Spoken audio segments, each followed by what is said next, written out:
doomsday clock could be shifted back should leaders work together to prepare for existential threats. Toby, I'm just going to say it. I don't think I do well in an apocalypse. Don't have that dog in me. Well, don't start going Mad Max on me yet, because a lot of people are sort of roasting the doomsday clock, because how is it closer to midnight now than in 1962 at the peak of the Cuban Missile Crisis, which merely brought us 7 minutes till midnight? And part of that just has to do actually with a methodology change. In the past few years, the group has changed from counting down the minutes until midnight to counting down the seconds, because it gives you a little bit more flexibility and nuance when addressing global rapid change that's hitting our world right now. Inflation's hitting everything, Exactly. from groceries to doomsday clock counts. And now a word from our sponsor, Sandals. Neil, got any fun travel plans? Yeah, I'm visiting home for a very quiet dinner with my parents, followed by the annual fight. See, that is the problem. That is not something to look forward to get you through these gloomy winter months. If only you could go to Sandals Resorts instead. Yes, if only I were at Sandals adult-only resorts, exploring the Caribbean's most beautiful islands from Jamaica to St. Vincent, and enjoying globally inspired dining across more than 10 restaurants per resort. I mean, where would you rather be? With your parents or the Caribbean's best beaches? Powder white sand and turquoise waters. Mom, earmuffs, but definitely the Caribbean. There's no better place to experience the Caribbean than at resorts founded by a family from the Caribbean. The Winter Blues sale is now on, so visit sandals.com for the best all-inclusive value in the Caribbean. That's sandals.com. Okay, this is incredible. Americans' views of the economy is officially worse now than it was during the pandemic, when you could barely leave your house and unemployment neared 15%. The Consumer Confidence Index for January, released yesterday morning, tumbled almost 10 points to its lowest reading since 2014, far lower than projections. The Conference Board survey asked respondents to assess the economy as it stands currently and their outlook for the future. Those questions revealed a nation more pessimistic than Eeyore. Perhaps the biggest area of concern is a job market that stagnated over the last year. More than 55% of respondents said it was difficult to land a job, the highest number since the pandemic, and the share who said that jobs are plentiful tumbled to 23.9% from 27.5% in December. But people are worried about the economy for other reasons too, specifically inflation. The Conference Board said references to prices and inflation, oil and gas prices, and food and grocery prices remain elevated. Plus, mentions of tariffs, trade, politics, health insurance, and war all rose in January. Toby, I can't help but think of the vibe session of a few years ago when people were super down on the economy, but continued to spend like everything was hunky-dory. The key question is, will this time be different? I mean, that list that the chief economist of the Conference Board pointed out gives plenty of reason why people are not feeling good. The doomsday clock at 85 seconds makes a lot of sense. I know, what a dour start to the morning. But it is true that consumer sentiment is in the gutter right now. And I think you have to look into the reasons why. Obviously, you pointed to the labor market. One good kind of metaphor for how the entire economy is right now is, I'm stealing from Diane Swank, which is a KPMG economist. She said, it's a one-legged stool everywhere you look. And basically what she's saying is that only certain parts of the economy are propping up the larger whole. And in the labor market right now, one industry is the only one doing the hiring. It is healthcare. It's driven most of the gains in the labor market over the past year or so. In the consumer spending front that you mentioned, it's rich people. Rich people we've talked about this ad nauseum on the show. It's a K-shaped economy where just look at the planes that you are going on. Everyone in first class is driving most of the revenue for airlines. Same goes for all the way across the economy. So one-legged stools everywhere you look, which is probably why people are feeling very uncertain right now. I think the biggest red flag is the job market. According to the survey, just 14% of respondents expected more jobs to be available in 6 months. The job market is essentially just frozen over. We got more bad news yesterday on that front. Pinterest, social media giant, announced that it was going to lay off less than 15% of its workforce. And the reason why this is notable, well, it's a lot of people, but also they tied it directly to artificial intelligence. They said the company is taking these actions to support transformation initiatives like reallocating resources to AI-focused roles in teams. I think people certainly have AI and how that's going to impact their job in the back of their minds when they're perhaps responding to a survey asking, hey, how do you think the economy is? Do you think you'll have a job in the next 6 months? And then the weird part about AI too is that if you look at GDP projections coming up over the next year, they're pretty rosy. I mean, there are some very optimistic projections, saying that GDP will grow 4 or 5% over the next year, but a lot of that is driven by AI investment. And so if artificial intelligence spending is the only thing kind of drawing the carriage of the economy forward, then again, that's another one-legged stool that we're looking at, that most of the business investment have been in data centers. It's not a very broad business investment. So very few things are propping up the economy right now, which is again leading to all of that uncertainty. Moving on, TikTok is looking like a broken clock these days. After the US version launched last week, a wave of glitches have hit the app, which the company blamed on a power outage at one of its data centers, creating, quote, cascading systems failure. However, TikTok's explanation is not sitting well with its user base, who claims the company is censoring political content, especially anti-Trump and anti-ICE content. One viral example that was verified by CNBC showed the word Epstein triggering an error message in DMs, prompting an investigation from the company. Other more general issues users reported were their videos getting flagged as ineligible for recommendation, posts showing 0 views, which make better videos, am I right, and DMs failing to send. While the censorship narrative gained a lot of attention on social media, Gavin Newsom went as far as to launch a review into whether TikTok is violating state law by censoring content. More mundane issues like a massive winter storm could help explain some of the outages. In general, though, it's been a very rocky start to life for the joint venture, highlighted by the number of US users deleting the app surging nearly 150% over the past 5 days, according to Sensor Tower. Neil, tough to think of a worse start. Well, the 2025 Colorado Rockies would like a word. All you have to do is go to the App Store to see this change take place. I looked at the top 25 free apps. TikTok is not there, which is crazy to think about. It's one of the most popular social media apps in the country. What is there at number 2 is a social media app called Upscrolled. It was just started last year. It's sort of a blend of Instagram and X, and a lot of users from TikTok have been defecting from there to Upscrolled and a number of other competitors. We saw this happen after Elon Musk took over Twitter/X a few years ago. Who knows whether this will have any staying power, but at least right now people are voting with their feet, because no matter the cause of the issue, whether it was actual censorship, but there's no evidence of, or these data center power outages, people just don't trust the current leadership of TikTok, or many users don't seem to trust the new current owners, and they're voting with their feet. One thing that I mentioned when we talked about TikTok kind of getting into this US joint venture was the fact that the data security risk now lies with Oracle. Like, the buck stops with Oracle, and we immediately saw how that is going to manifest, because if they have a data center issue now, they cannot blame ByteDance. They can't really blame Beijing at all. It all comes down to whether Oracle can withstand the load of taking on TikTok USA onto their servers. And early signs are not good. They have not done well with it, because if the reason why you're saying all of these errors were occurring for users is the fact that your systems couldn't handle it, that's still not a good thing. Even if you're not censoring data, like, that is not a good start to life as a US joint venture. Meanwhile, there's another headline yesterday that just shows how powerful TikTok was at least a few years ago, and hopefully it'll continue in the future if the new owners sort of handle this okay.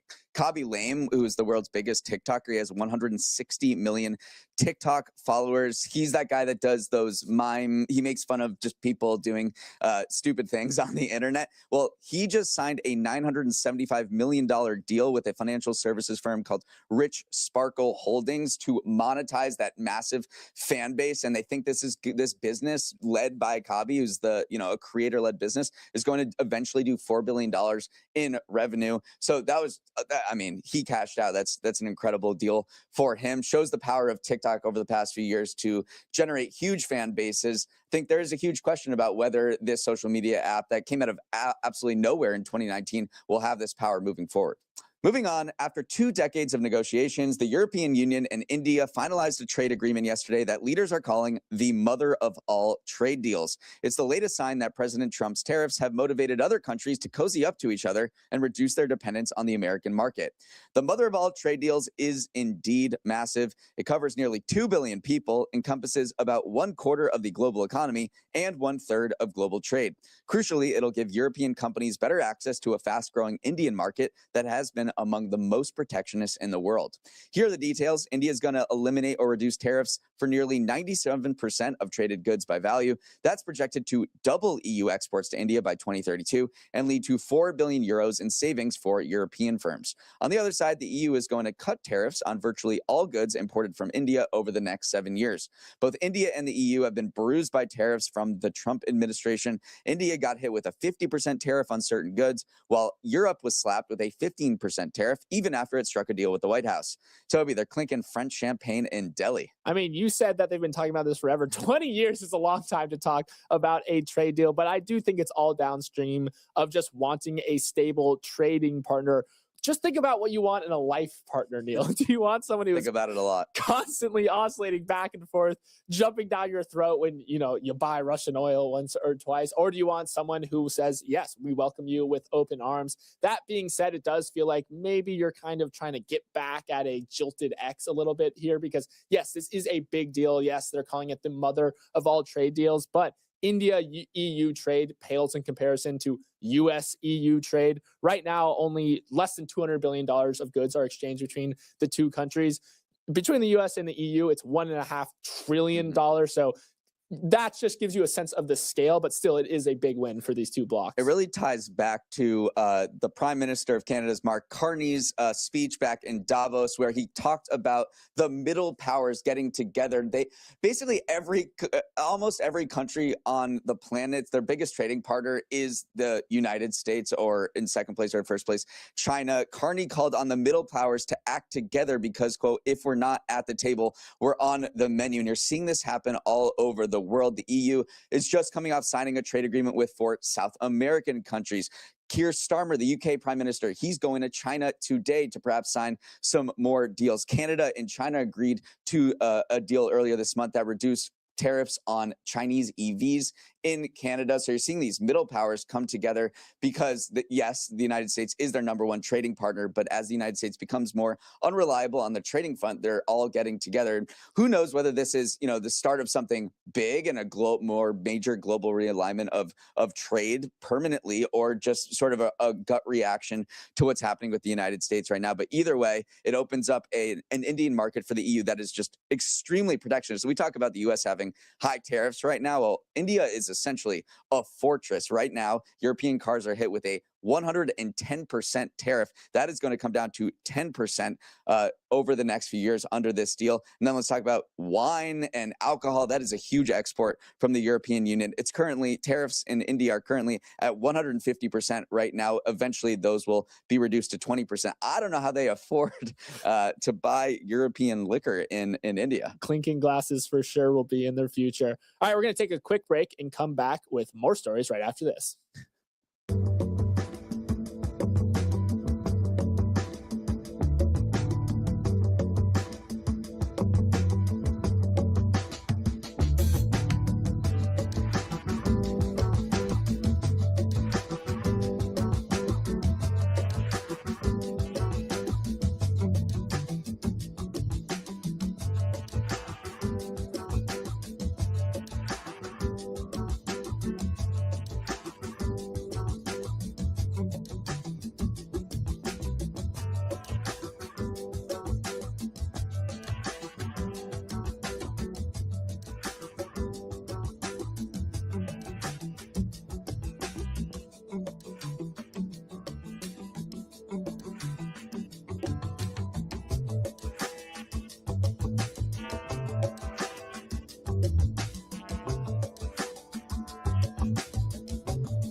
Barry Weiss apparently has never heard of a feedback sandwich. In a brutally honest direct address at a CBS News All Hands, the new editor-in-chief announced an overhaul of the network to bring it to the social media age or else become extinct. Weiss, the Free Press founder, who was given the reins to CBS News 3 months ago, told colleagues that the era of television news was dead, put a fork in it. She said, "Our strategy until now has been to cling to the audience that remains on broadcast television. I'm here to tell you that if we stick to that strategy, we're toast." She urged reporters to forget about which shows would pick up their stories and instead focus on reaching audiences on the internet who expect news immediately and on demand. Weiss argued that CBS News is not meeting people where they consume news in 2026. She said that Americans actually spend twice as much time consuming news today as they did 50 years ago. So it's not like they're tuning out the world, but they are tuning out traditional TV in favor of things like podcasts, YouTube, newsletters, and Twitch. Walter Cronkite had 2 competitors, she told staffers. We have 2 billion, give or take. Toby Weiss has had a rocky few months since being hired as editor-in-chief. Do you think this pivot to more of a startup culture can turn the ship around? Yeah, and a lot of people within CBS News maybe not are Barry Weiss fans, but are fans of kind of her take on the industry as a whole, because a lot of people do agree with it that the diagnosis of the fact that CBS may be over-indexed on broadcast news is 100% true. People do consume news on social media now. How you go about giving that message to your employees, how you go about, managing layoffs and whatnot has been left something to be desired, but her overall take on the industry, I think a lot of people are aligned with. Yeah, here are 2 data points where I think she's kind of relying on to message this shift. She said that Americans' confidence in mass media has fallen to a record low. This is in a new Gallup poll last year. 28% expressed trust in newspapers, television, and radio to report the news fully, accurately, and fairly. So that 28% is down from 31% the year before and 40% 5 years ago. So this has been a precipitous downfall. And then another poll from Pew found that for the first time ever, social media has displaced television as the top way Americans get news. And so she announced 18 new contributors to CBS News. It's an interesting list of podcasters, newsletter writers, existing columnists at the Free Press that kind of span the gamut when it comes to political ideology. But I think the number one thing that they all perhaps share in common is they bring an existing audience. They're creator first. And this is the way news is going here at Morning Brew. We're doing that, exactly that. Little endorsement of Morning Brew along the way. But yeah, and one of the big things that she is trying to preach here is that we need to install trust in news organizations once more. But a lot of people say you're kind of undermining that very goal when you do something like pull a 60-minute segment just days before it's going on air because the government hasn't had a chance to respond to it yet. So people are saying, let's execute this strategy if you actually believe in this, because right now people don't trust you and don't trust CBS as a whole because of the moves that you have made yourself. So yes, you can bring Andrew Huberman on, you can bring Peter Attia on, which are some of the commentators that she is doing. But if you want to establish trust, you just got to make moves that establish trust. Moving on, Yale wants to make sure that your grades are the only thing you can blame for not getting into Yale. Yesterday, the school announced a major expansion of its financial aid program. Starting this fall, kids who come from families earning up to $200,000 a year will be able to attend the school tuition-free, while those coming from families who earn up to $100,000 a year paying nothing at all. The decision will save students and their families a hefty chunk of change. Tuition alone will run you $72,000 a year, while full cost of attendance, including room and board, can reach nearly $100,000. Yale has already made strides to increase the number of lower income students on its campus, with over 1,000 of their 6,800 undergraduates attending for free. How can they afford all the free rides? Its endowment ticked up 11% last year to reach $44 billion. The decision also moves Yale into lockstep with many of its ultra-wealthy peer schools with similar policies. Harvard, MIT, and UPenn all offer deals like the one Yale announced. Neil, obviously, this is great for expanding access to one of the premier institutions in America, but it's also coming at a time where the value of a college degree is being called into question. So Yale is killing two birds with one stone by killing tuition. This is all about hitting the middle class. So at Yale and other elite institutions, they're doing really well with low-income students. They're doing really well with high-income students, unsurprisingly, those legacy people. So this is all about targeting the middle, and that's why they are increasing this tuition exemption to $200,000 instead of up from $100,000 earlier. Like, Yale has nearly doubled the number of low-income students that go to New Haven in recent years, but that middle is the gap that they're trying to solve now. I think they're trying to solve a ROI issue as well, because they are trying to defend their relevance. They're trying to defend their legitimacy right now, even as you have students kind of second guessing if this is worth it. Like, should I go into debt to attend this institution? Is it worth spending $100,000 a year, even though it is Yale? It is just an insane amount of money. So they have adopted sort of this high price but high aid model, because you are splitting the difference there, because you can say we still have that prestige sticker price, but we are allowing a lot more people in as well. So that is one of the big questions here, is obviously expanding access, but how do you defend the legitimacy of your institution? And this seems like a pretty good way of going about it. I think it's worth going just for the pizza alone. I've never had any New Haven pizza. Like, we make jokes about it all the time, but I visited Yale on my college tours, didn't actually have any pizza, so we got to go back sometime soon. All right, let's sprint to the finish with some final headlines. Healthcare stocks need an ambulance. After a surprise report that the government is likely to keep the Medicare Advantage rate flat for next year, insurer stocks collapsed like a cheap lawn chair. United Health Group, bam, down at 20%. Humana, ouch, down at 21%. CVS Health, my leg, down 14%. I could keep going. In total, nearly $100 billion in market cap was wiped away in a deeply red day for the sector. Medicare Advantage rates, aka the pure patient payments the government makes to insurers, powers a major part of the healthcare industry, driving more than $500 billion in revenue last year. But that golden goose has already been under pressure. Some Biden-era policies trimmed the most lucrative billing practices, and then came the rate shock. The Centers for Medicare and Medicaid Services proposed a 2027 rate increase of just 0.09%. Wall Street expected closer to 5%. Suddenly, the engine looks broken, Neil, and there's no mechanics with anything higher than a 2-star Google review nearby to fix it. I've never heard someone relish stock prices tumbling as much. It felt fitting, all right? As much as that, yeah.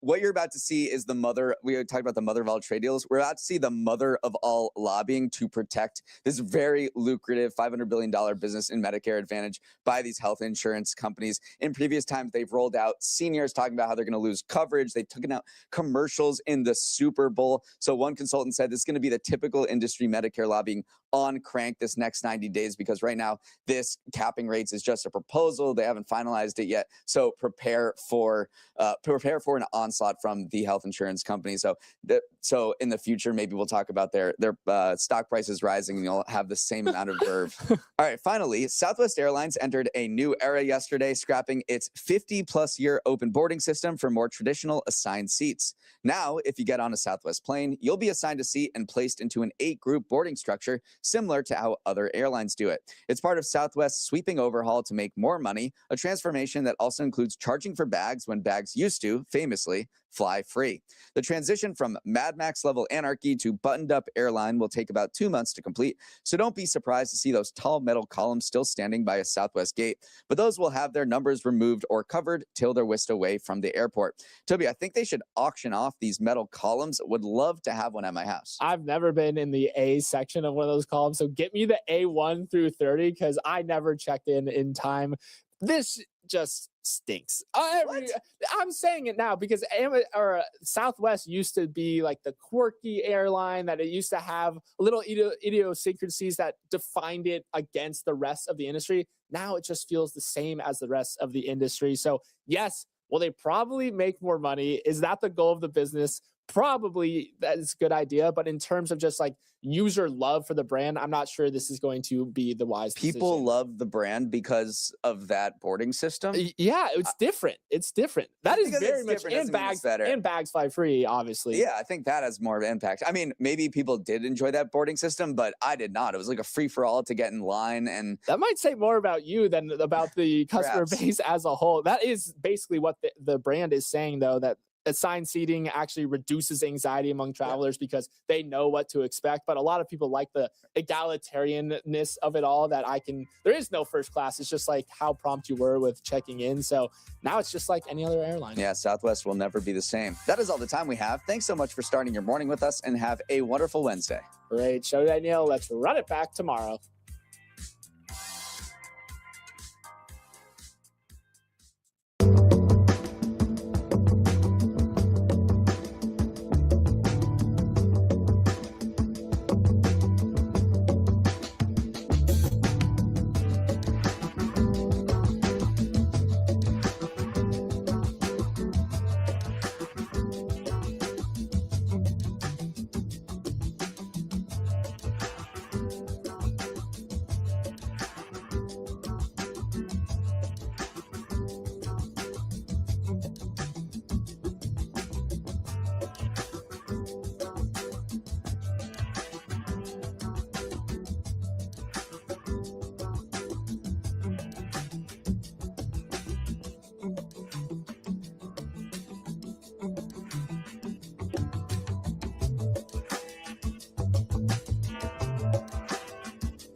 Welcome to Stocks in Translation, Yahoo Finance's video podcast that cuts through the market mayhem, the noisy numbers, and the hyperbole to give you the information you need to make the right trade for your portfolio.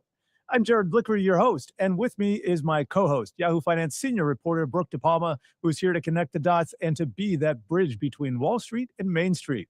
Today, we're going to be talking about how options are changing the way investors approach markets and why that matters as AI, concentration, and geopolitics shape volatility in 2026.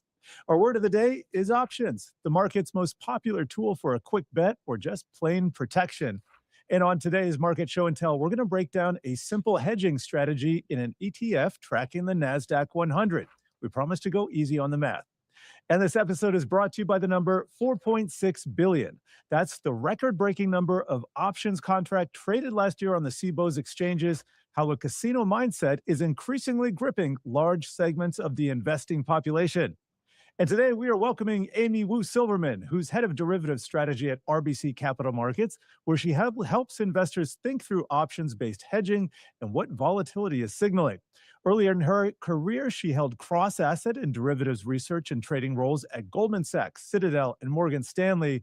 And Amy, you've helped me break down options in a few segments here at Yahoo Finance. Just set the table here for us, 2026, what you're seeing so far. Well, so far, we were joking that our necks are getting a little bit of whiplash just from all the news that we've been following, both geopolitically as well as economically. And then obviously we're kicking off earnings season. So, it's only been 2 weeks so far, but it has felt longer. And I only think that will continue as there will likely be volatility potholes ahead. 2 weeks and it certainly has felt longer. And I do want to get to today's word of the day, and that is options, which are contracts that give you the right, not the obligation, to buy or sell a stock or other asset at a set price by a set date. And they come in two main flavors or types. A call is the right to buy, and a put is the right to sell. Most people use them for two things: insurance when they're worried about a drop, or leverage bet if they think a move is coming. Amy, there's a lot of math that goes into options. It can be intimidated. So how do you sort of navigate this? Yeah, it's a great question. And I would say, especially if you're just dipping your toe in options, I would think first about what owning an option means. And I think one of the most important things to know is that the most you can lose when you own an option is the premium paid. So that sounds great to a lot of people. And Defined risk. Yeah. yes, defined risk, of course. But obviously, that can also mean that you lose your entire investment. So I always think about sizing for investors. It has to be something where you're comfortable with that amount that you could potentially lose all of. And to size that correctly in the beginning is always good practice as you start trading them later on, and maybe in a leveraged fashion. So know how much you're putting in, how much you're willing Yeah. to lose here. So we talked. That kind of touches on owning options. Let's talk about writing options or selling options. When you do that, you face potentially unlimited risk, but there's a lot of different complicated strategies. Just talk to us generally about what happens when you write an option. Yeah, so exactly as you said, when you write an option, sometimes we call it being, naked short an option, it can be scary. And so there are two flavors to think of that. There are actually some very not scary strategies. So a lot of times people who are looking for additional income, if they're already long a stock, let's just say they're long Apple, they really like it, this is like a long-term bet for them.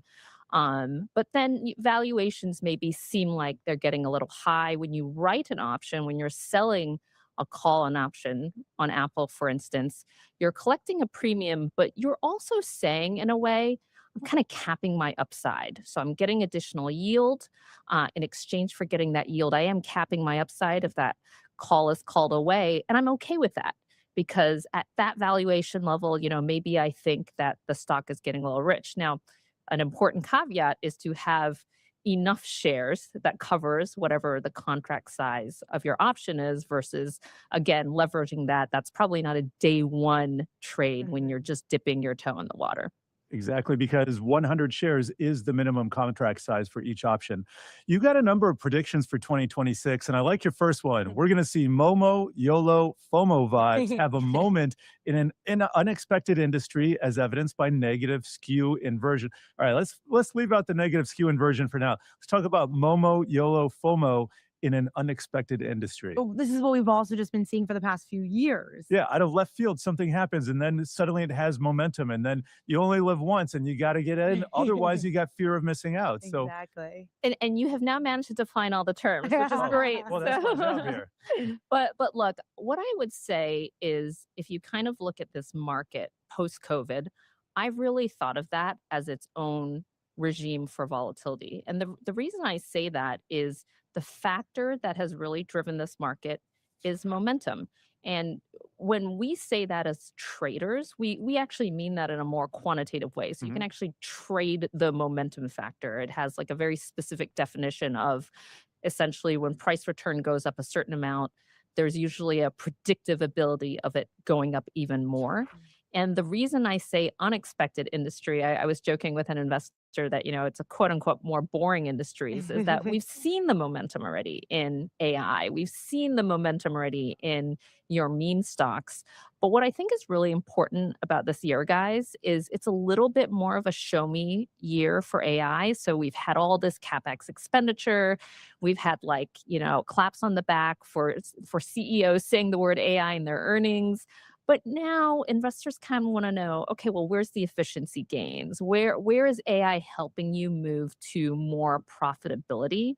And so when I say unexpected sector, maybe it's one that's not as sexy, but you're going to start to see those AI efficiency gains. It So could not be quantum, but maybe in like traditional medicine somewhere. Something. exactly. Okay.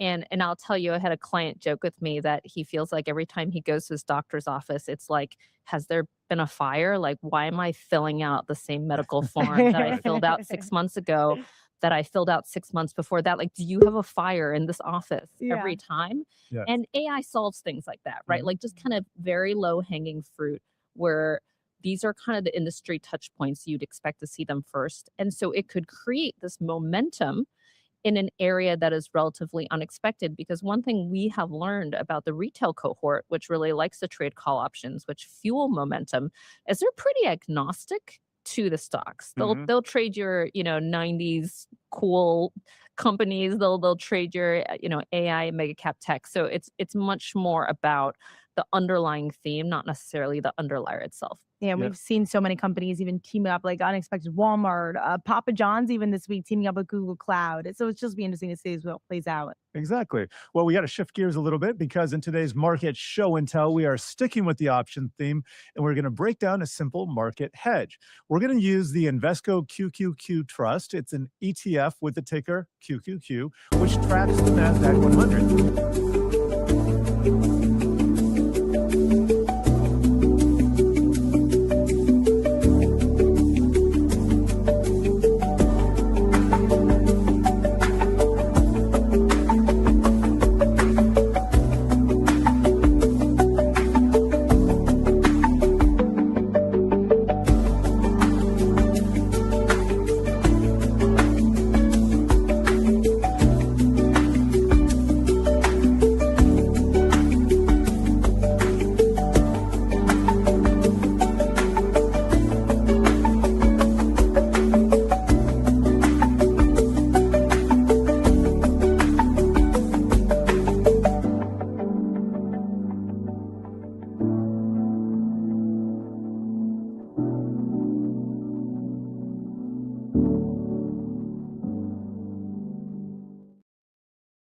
Good morning, everybody. Happy Wednesday. Welcome on in. Thanks for tuning in pre-market. We're going to get the show rolling. We got open in about 50 minutes or so.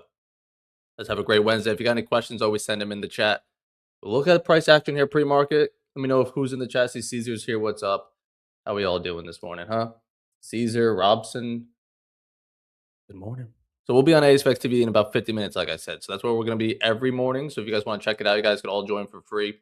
We're going to be streaming today in the morning at the open, and then also another stream later on at 1 o'clock Eastern. If you go to ASFX TV, you can see the upcoming schedule. So we have today's stream, an afternoon stream, as well as tomorrow, and so on and so forth. So go check that out. But looking at it here pre-market, we made an all-time high on ES here overnight. So if we look at ES real quick, it is below its overnight view up. It's back below. But we did make an all-time high. So let's go to the daily chart real quick. And you'll see just slightly. I mean, where was the all-time high last? January 13th, just barely beating out October 30th. So small new all-time high made. We're already back below it. It's been like a couple of minutes above it, but it is also FOMC day. So keep that in mind. Regardless of if it looks trending right now, it is FOMC day, a day that normally takes many people's accounts just because they overtrade, they rush into a trade that's not really presenting yet, or there's no trend.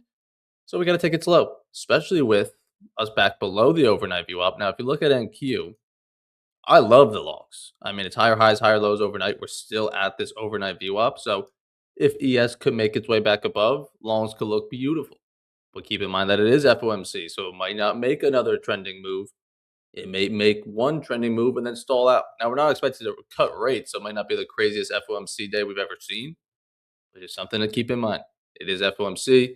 Hopefully, we'll have some clearer price action tomorrow and Friday. But nonetheless, we're just going to read and react. Austin was making some good points in our Black Shirt Club this morning. One of the members, Jesper, was giving his thesis on what he thought he might see, thinking this day could be a reaction to overextended move this week, watchful for the long, whatever. And his simple answer was just don't think, just react.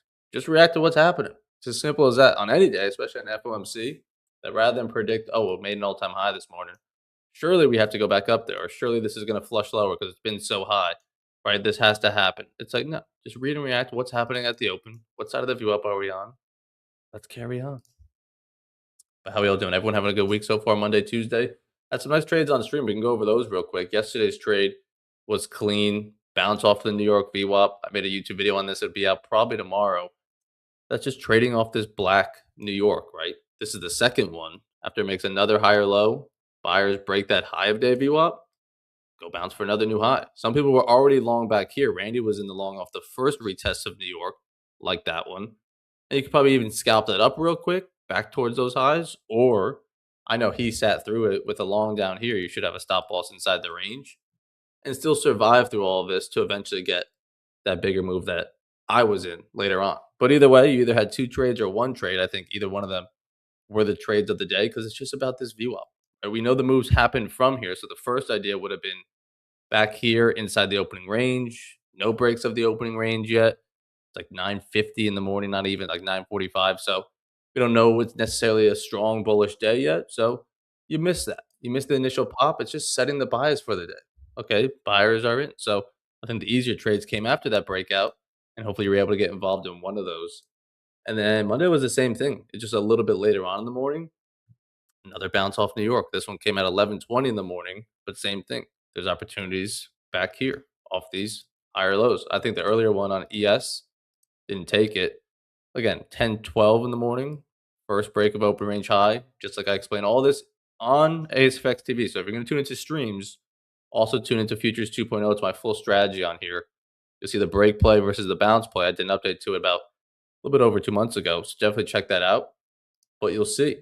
I don't want to chase this first break of opening range. Often doesn't run very far. And it didn't. But it's telling me that buyers are in. Okay, great. Now let's let it pull back to VWAP.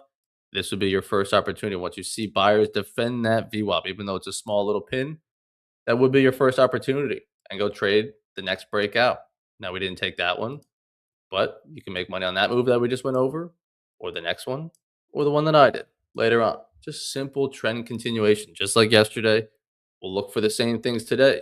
Like I said, ES is below its overnight, so it's not going to look beautiful for longs just yet, even if the open comes in bullish, because I would ideally like to get back above this black overnight. You can see on the bottom right here, ES is below its overnight, and NQ is getting below it. Right, it was above it, but we know it's sitting like right at it. It could bounce, but you just want to keep an eye on NQ's holding up bullish, but it could definitely try to get down underneath it, just like ES is. Clean structure overnight, new all-time high. Gotta like it.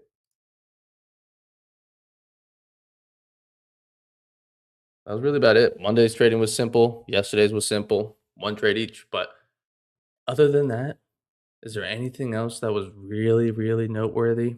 I mean, there were just other ideas. On that Monday, there was another bounce off New York there. Imagine that. This one simple VWAP. The earlier one here. So, like, this would be an idea of, like, you either scalp it really quick, trading it back to these highs, getting profit there, or you weren't quick enough, whatever, it's fine. You shouldn't have a stop loss at current structure. It should be at previous back here. So, not the current, most current, high or low if you're in a long, the one previous to the left. So, that way you could survive this retest and still survive to see the profits following. You know, that's similar to my trade yesterday, I guess. That if you're long back here, doesn't make the same high or low retest, but you don't want to stop loss here. This is just going to stress you out seeing it come that close to your drawdown and your stop loss. So give it that space. But NQ's on its overnight. Something funny, you can probably see it here. Yeah. Look in the 15-minute here on ES. I had a long overnight. I shouldn't say I had a long overnight. I had a long last night because I was recording a YouTube video for you guys on how to trade on TradingView. There's many questions on how to trade through Tradeovate here on TradingView since Project X is no more. Let's go to the 2-minute.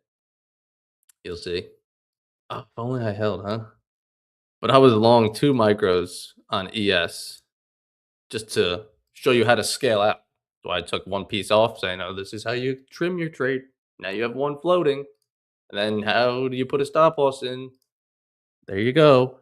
So it was not a real trade. I was risking like $15 with the amount of volatility we had of 2 micros times 2 points, it's $10. I'll survive. Which is funny that it just rips as soon as I'm done with the video. So didn't really take a trade last night if you see that arrow on my chart this morning. Now, another view up you could use is a previous day's New York, as we always look at on ES. It's still a little bit below us, so we could want to see some move down and still find support there. Now on NQ, since it's already holding up way more bullish, I'd have to assume, yeah, it's way down there. So not really in the realm right now, but I'd love longs off this NQ level, but we still have like 40 minutes or so until the open, so see what happens there. My best trades don't come pre-market, especially on an FOMC day. Even though we're not going to cut rates, we could pull up financial juice. This is where I like to look for the news. I think CAD has it first. Yeah, CAD's got their rates at 9:45, so a little bit after the open. Not too concerned about that for our US indices, but you never know. And then there's some oil inventories at 10:30. Trump speaking at 10:50, maybe. And then FOMC at 2 o'clock. You can see rates not expected to change, so it might not be the biggest FOMC you've ever seen, but you got to be aware of it. Especially if you don't see something you like. It's not the day to just be like, oh, well, I'll just settle for whatever it gives me. Take whatever I want. No, no, no. But good. I guess no one's got a big red week. I mean, on stream on Tuesday and Monday, of course, I don't know what the entire chat is up to, but everyone was green. That, of course, is probably someone red that just doesn't want to own up to it or speak it out loud, but that really only hurts the trader who was red. So if you're ever red in our chat, always speak up, always face it head on. The only way you're going to learn from it of like, well, how did you get red? Why? Because everyone is so green and the trades were so clear, in my opinion. Where did it go wrong? Let's try to fix it. Let's try to get better from it. But if you're just like, oh, shit, everybody's green. Like, I don't want to embarrass myself and say I'm red. No one's embarrassed. That only hurts you. Because I am actually genuinely curious, if you were red on Monday, Tuesday, just these days specifically, where did it come from? You know, because it was very kind of hard to lose unless you were short somewhere. You know, like unless you were like short there, but I don't know why you would be. Or like if you short it, I don't know. I don't see the red, truthfully. Well, there's plenty of days where it's like, oh, yeah, they probably got sucked into this trade, or yeah, that's an annoying pullback, probably wicked them out. This day, if you longed it anywhere, you made money, even if you had a good stop. So just always curious, try to fix it. Another thing I was looking at, I want to go to my reports real quick. I haven't looked at them in a while. But the time, day and time. Let's just do year to date. This is going to be too much data. How about this year? It is only 3 or 4 weeks. Yeah, it's not, maybe not enough information. But day and time, can we split it up more than an hour? I think you can, right? No, that's duration. I guess not.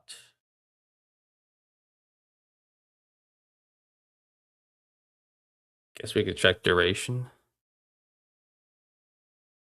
100% win rate, 2 to 5 minutes. At a 2-hour trade? Nah, whatever. If you just go to trade time, again, it's not the biggest sample size because it's just this year. But right at 9 o'clock, which I guess would be like taking in somewhat pre-market. I don't know how many trades that is. 66% win rate. Then 87, then 85, then 100, which I can imagine is only probably like 2 trades. But the win rate goes up as the morning goes on. It was literally 1 trade. So take that with a grain of salt. You can see the bulk of my money, 80%, 87 and 85% win rate, $2,500 to each of them, comes at 10 and 11. You don't need to rush in and right at 9:30. Wait for the open range to set, maybe even let the initial balance set. Give it time. Kind of wanted more niche of 15-minute increments. I know you used to be able to do it. I'm sure you still can. Just not going to spend the time to do that right now. About the overview, average hold time for my winning trades, losing trades. Winning trades 19, 20 minutes on the losers. Pretty even. Or no, that's all trades. Winning trades are 20, losing trades are 14. So I'm wrong pretty quickly or right pretty quickly. All within the same 15, 20 minutes. Right? If I'm playing a 15-minute candle, which I don't always at the start of one, I'll find out pretty quickly if this is going to continue that bullish momentum I think we're going to find here at the VWAP. And if we don't, right, let's just go back to one of the markups and try to see how that would make sense. Let's go to even yesterday's long. If I'm long in it here, and we're not, in fact, going to hold this break of high day VWAP or this New York VWAP, I just get smoked in 14 to 15, 20 minutes. It's like, oh, I thought buyers were in, but they seem to be disappearing. So I'm wrong. It's not often that I'm like longing it up here and I have to sit through all this and then it finally goes my way. I'm trying to get that lowest price towards VWAP that it's either going to hold it or not. And if it doesn't hold it, I'm wrong. If it holds it, I'm right pretty quickly. Right? Does that make sense? So always trying to position myself close to VWAP, which is why I'm not long now, but if you could be long around this VWAP, you'll get some sort of pop. If trend continues bullish like it looks like it wants to, there could be a nice move from anywhere between this bounce and the high. Right? Anything in here you could try to capture. Does it go back to the high? Does it break out for the high? Don't know. I'm just focused on this in the middle, just trying to capture back to where we've already been. And if I'm long here and it doesn't hold VWAP and it breaks lower, I'm out. I'm wrong. We're not holding that view up like I thought. So as long as we hold this, I'll be in the trade and be long. But ES below it. So if NQ could hold this, ES might want to try to build its higher low back here because it's still above its pre-market low from the changeover, right? I guess here or even over there. So it is tricky because anywhere down here could form a higher low, get back above. Longs were easy, but it is below overnight right now. So let's hope NQ can keep up that bullish strength, huh?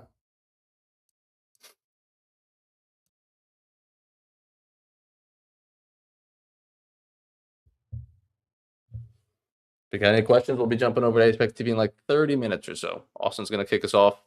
Randy will be on. Have another good week of streams, huh? Last week of the month.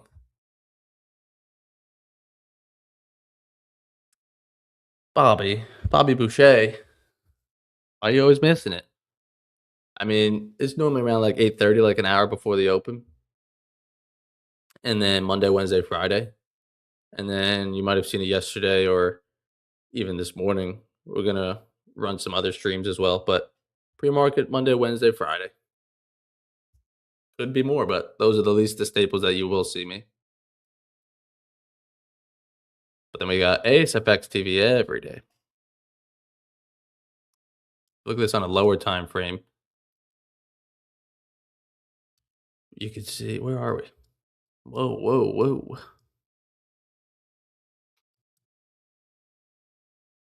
Still trying to hold this view up. There's a lot of chop up here. That's for sure.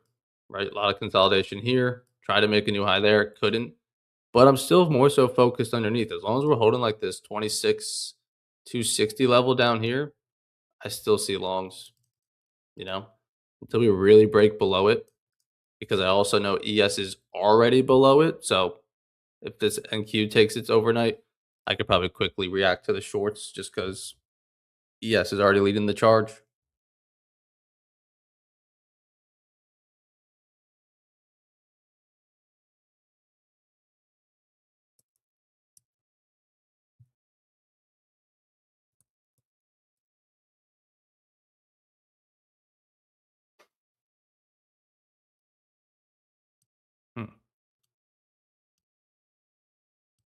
Let's see.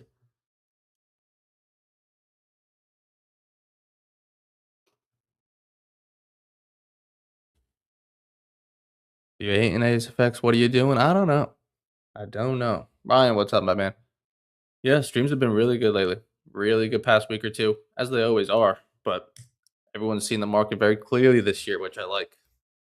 A lot more patience and discipline in the chat.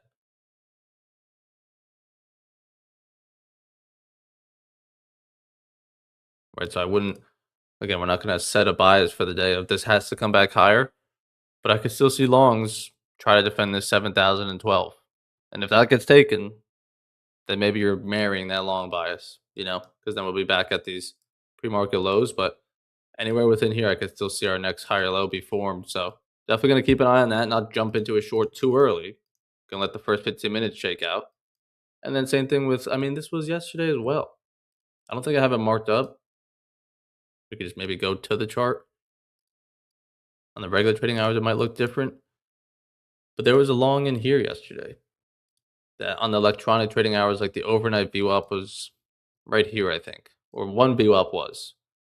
Could have potentially longed it, but we miss it. But all that did was just confirm that I do want to be looking for long. So it made this one easier, made that one easier. Rather than, I don't know if I like the longs. Let me find out. And then sometimes they'll just get smoked. You're like, yeah, I didn't like those. Where I like to wait until I know I like the direction. So rather than trying to guess what ES wants to do or NQ, let me just wait and see. Show me. Show me your hand. You're going to show some buying strength at the open and try to get above these view ups, then I'll find some longs. You're just going to keep slowly selling off like this. I'll wait for some pullbacks and some view ups to be broken. Is Trade of 8 down right now? Not that I know of. I don't know. I'm not trading here yet this morning.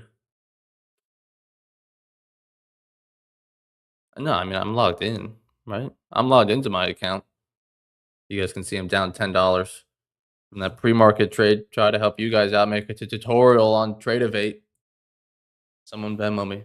2 of you got to Venmo me $5, and we'll be square. But I'm at least logged in. I don't know if you could trade. We'll find out shortly. But not down for me. Also, I don't know if Trade of 8 itself, maybe that platform. Don't know. But is anyone in a trade here pre-market, ES or NQ? I know many of you trade London session or early New York, so everyone's on a little bit different of a time. NQ, what would you have maybe done? It's like some small scalps along in here, but nothing really ripping. So if you're flat, that's fine. Got the whole day ahead of us, another day tomorrow, and another trading session on Friday.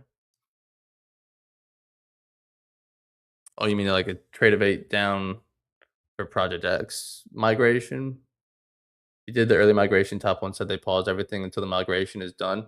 So yeah, if you're talking about that, I know Griff in our BSC had his accounts paused yesterday and Monday, I think, for that migration. So maybe that, Marco.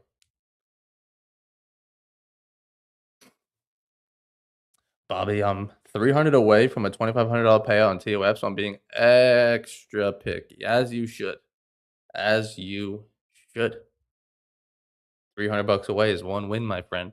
Not to put too much weight on it, but I don't know if you're feeling the weight or not, but it's like one win. So whenever that win comes, whether it's at 10 o'clock today or tomorrow at 9:50, doesn't fucking matter. Just make sure you get that shit. Like when you know you're only one click away from potentially needing or passing it. All right, let me wait for that one strongest spot. That's really it. I'm not gonna waste my time trying to just get there by taking any little setup. It's got to be what I want. You're feeling it? Yeah, I don't want to scare you. Sorry, Bobby. No pressure. There's no weight on it at all. It's just another trade. Whatever trade you took to get there, to get you from 300 away. So I guess you're at $2,700 if you're going for a 3K. You made $2,700 somehow. How'd you do it? Keep on fucking doing that. Position size, trading, the setup, stop loss, aggressive profits, everything you've done to make $2,700. Do it again. The best you can. If you take a loss, you better handle that shit well. You're only 600 away from a payout. That's still very achievable. Right? Don't take a loss as like, oh my God, this giant step back. Now I'm not even close to getting this payout. Yes, you are. Yes, you are. It's just one loss. Keep your head down, keep going forward, and take another winning trade. And then another winning trade, boom, you're at payout. All right? I'll hold your hand on stream if you take a loss. But yeah, so if anyone's can't trade, I guess, might be a blessing in disguise. FOMC day, maybe you guys would have lost your account. I don't know. But also, if you guys have an account with another firm like TPT or so, I've I think I have a take profit trader account still. That's where I took a payout from a couple weeks ago. I don't know. I haven't tried to log in because on the TPT accounts, I also trade here on TradingView. But also here on TradingView, I'm logged into my TOF ones. So like I'd have to log out of those, log into TPT. So I don't like doing that. Whatever I'm logged into, I just keep trading. Or it's like if I could just slide over to a different browser or wherever, then yeah, maybe I trade multiple firms in a day.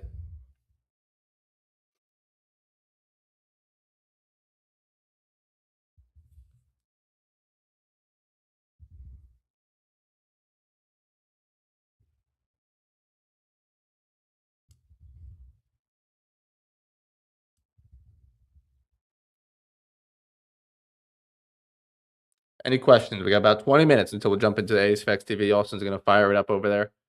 Any questions at all? Anything you want to take a look at? Any trades we missed? Pretty simple this week so far. On Monday, Tuesday. This was yesterday's afternoon bounce on NQ. Beautiful. Another note we can make on that real quick. I traded ES yesterday too. Monday I did do NQ. So Monday I traded NQ as I always normally do. But you can see it's not really off the New York, right? As much as I wanted to, or you've seen me take it. So what's up with that? Looking at ES, which is at this markup. No, it's just another. But looking at this ES one, I think the notes, this one here. When I'm long on NQ off the bounce of New York VWAP, ES is bouncing off of it. So I'm saying, okay, ES could definitely find some pop and lift back here, back into trend. So let's go play NQ now because that might be ready to turn as well.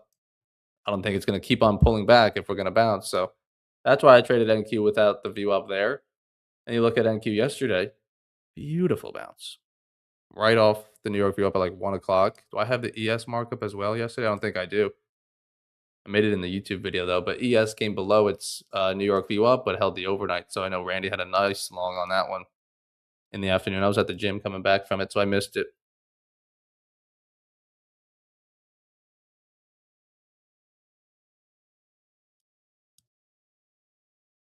But yeah, whole lot of nothing this morning. Made an all-time high. NQ's just been chugging around this overnight VWAP. ES is below it, slowly trying to move its way lower. Like I said, let's see what the 15-minute open wants to do. I could still see longs trying to form a higher low here. But if this selling momentum just continues, we'll read and react to that. Stick to what you do best. I don't do good guessing when we're mixed VWAPs and floating off of nothing in the first 10 minutes of the day. Give me some information I could work with. No, Austin kind of touched on it yesterday, but is the indicator going to be free for us, ASFX? No. Sorry, Bobby. It will not be. What's up, buddy? Good morning. Good morning. Yeah, what's Randy saying? We're having an issue with the indicator this morning? Yeah, I think his overnight view up's painting somewhere random. Is yours? It doesn't look like it, but I might have 2 indicators on that. Hides it. Turn this one off. I feel like I would have noticed this morning. I mean, is yours off? I'm going to check right now. Yes. So I don't. Okay. I have all of them turned off. All my view ups turned off except for the indicator. Actually, no, I don't. This is the free one.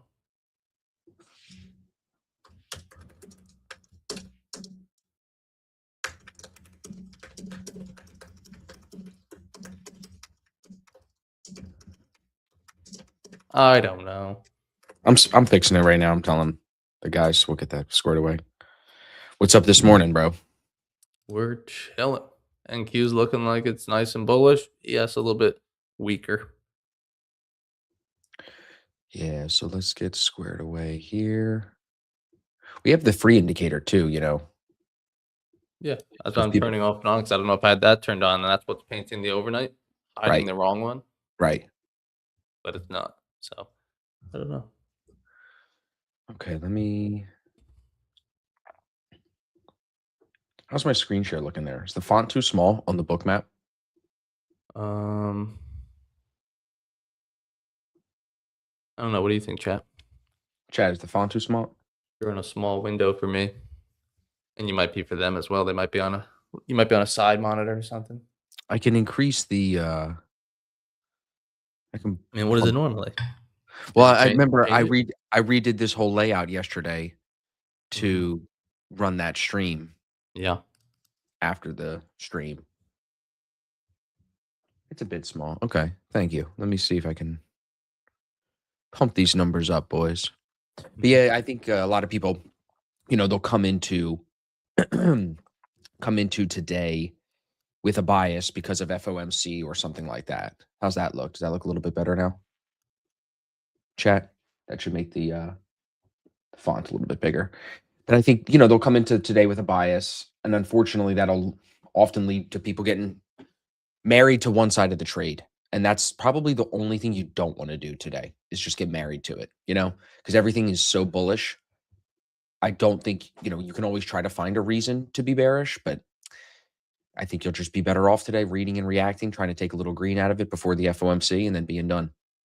Yeah.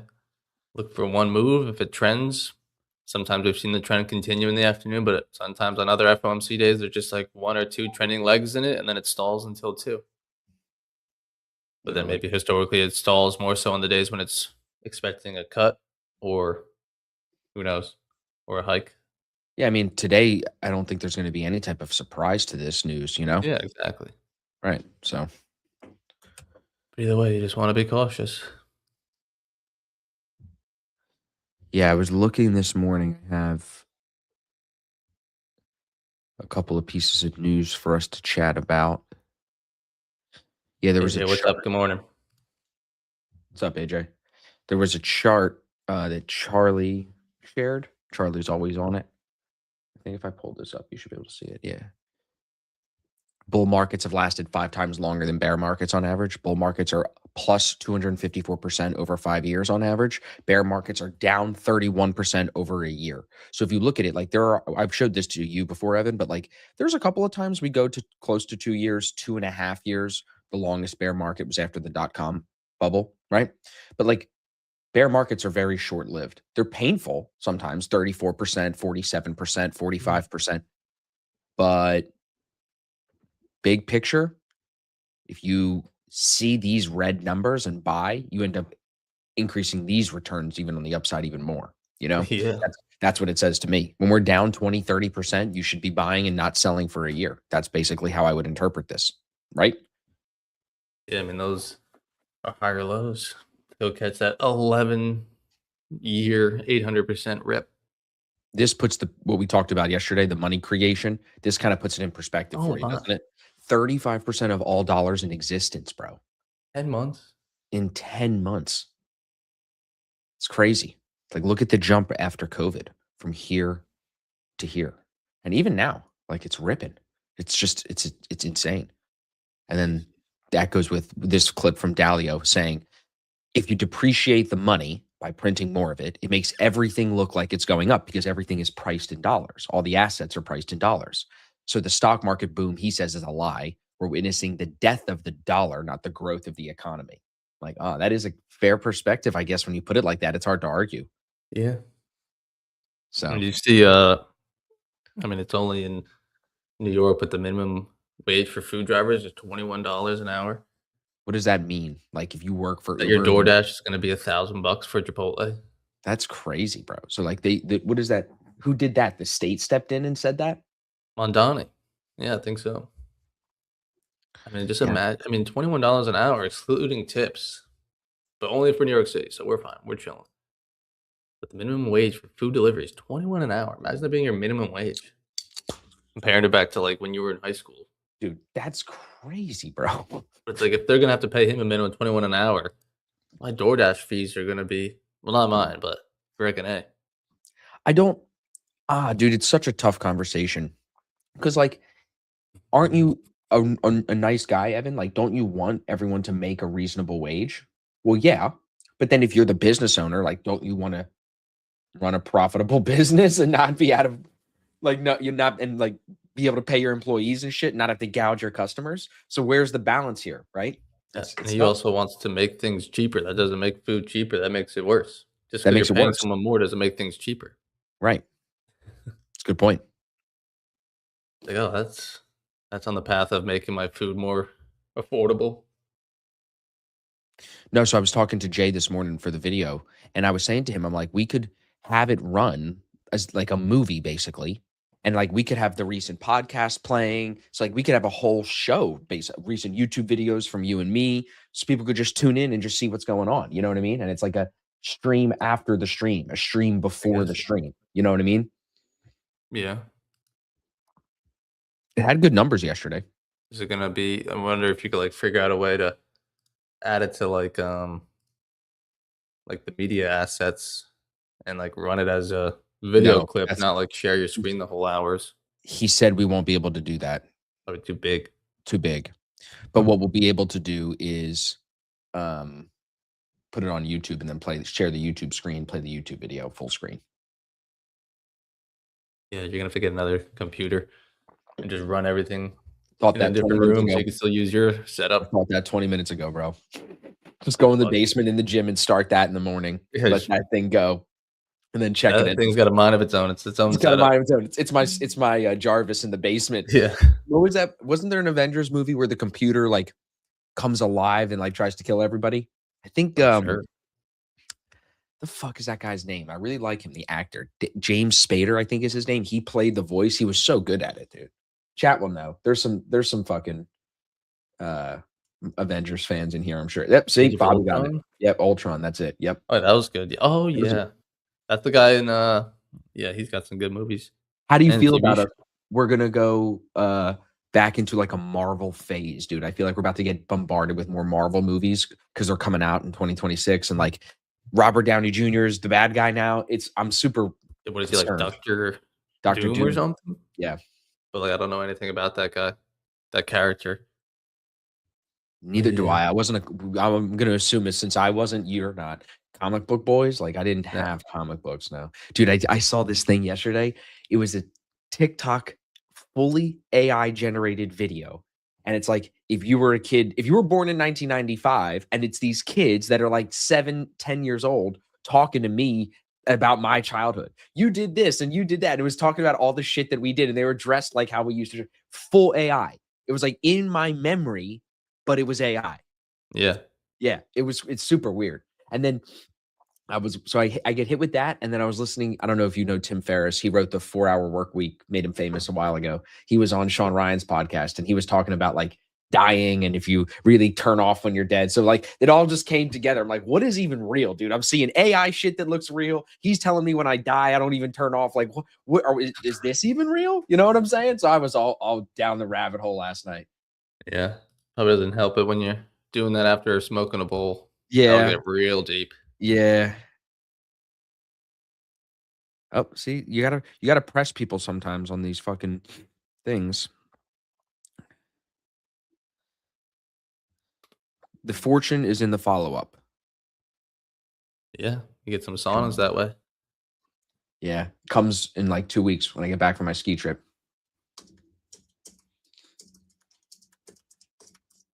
Big NQ trying to take its overnight now, as ES have been leading the charge on that, already being below it for a few hours now.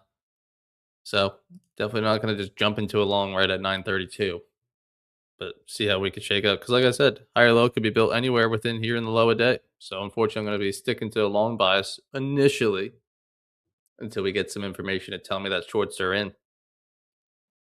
Especially on a day that clearly took out of yesterday's high and made an all-time high. It's like that's tough to be bearish. What do we got? 10 minutes till stream. Yeah, we got one more 15-minute candle. So see if this rallies back up or slow and steady. You saw my trades this week. It was at like 10, 20, and 11 o'clock. So Yeah. No need to rush into things.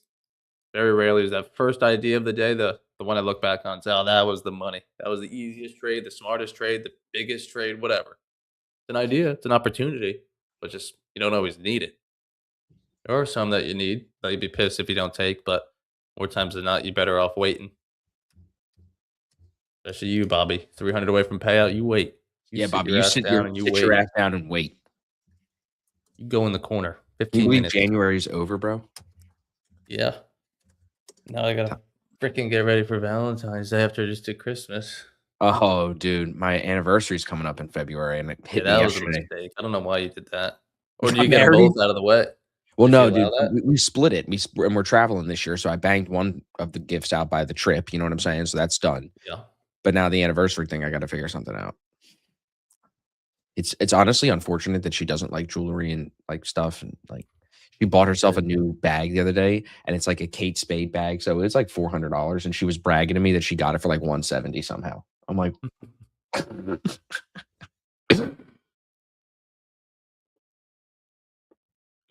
Yeah, I don't know. Get her a dog. No, you oh, guys already dude, have cats yeah, stop, and bro, a second child. and a second Hold off child. on that. I tell you, I think we're finding out the gender Saturday afternoon. Yeah, Yeah. that'll be fun. She goes, yeah, I think we should get some food since people are coming here. I go, yeah, you don't think, you don't say. That's what you do for these kind of things, you know? Yeah, what are you looking at there? NASDAQ just breaking overnight VWAP, so ES much more bearish. Mm-hmm. Yeah. Yeah, so how are you gonna find out the gender? Is someone like cutting a cake, or are you just gonna pop a balloon or something? I don't know, bro.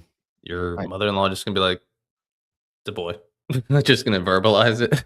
I really don't know. We'll find Yeah, out. I'm sure there'll be a video of it somewhere. yeah. There was a funny video of I forgot about this kind of. It was at like Christmas or something one year. We were somewhere and Riley like tried to stage it where like everyone was posed for the photo and then she was like, "All right, say I'm pregnant on 3." And her aunt's reaction, instead of like being happy or whatever at first, she was like, "No, you're not." Like, but in like a net kind of like a negative. And I was just sitting on the couch, bro. Like I wasn't up in the picture and I watched it. It was like a movie. It was literally like being in one of them funny movies. And I was like, oh my God, what a backfire, dude. It was hilarious. Yeah, I Don't remember tell. you texted us, or at least me, on Christmas a few years ago now that you were pregnant with Leo. Mhm. You told me on Christmas. That was your gift. Yeah. It's good to Was it know. that Christmas? Or It might have been that Christmas. yeah, because that's We what told you told everybody. me around that time, so Yeah, it sounds about right. and then he was born in June, so Yeah. checks out. Top One Futures is they got this ad running right now with the there's a video game called Arc Raiders. Chat. Oh Am my I out god, of I loop? see it everywhere. Everywhere. What the fuck is this game, bro? Is this Don't the know. new Fortnite? I think it is. In terms of everyone playing it, yeah. Yeah, I mean, I don't know.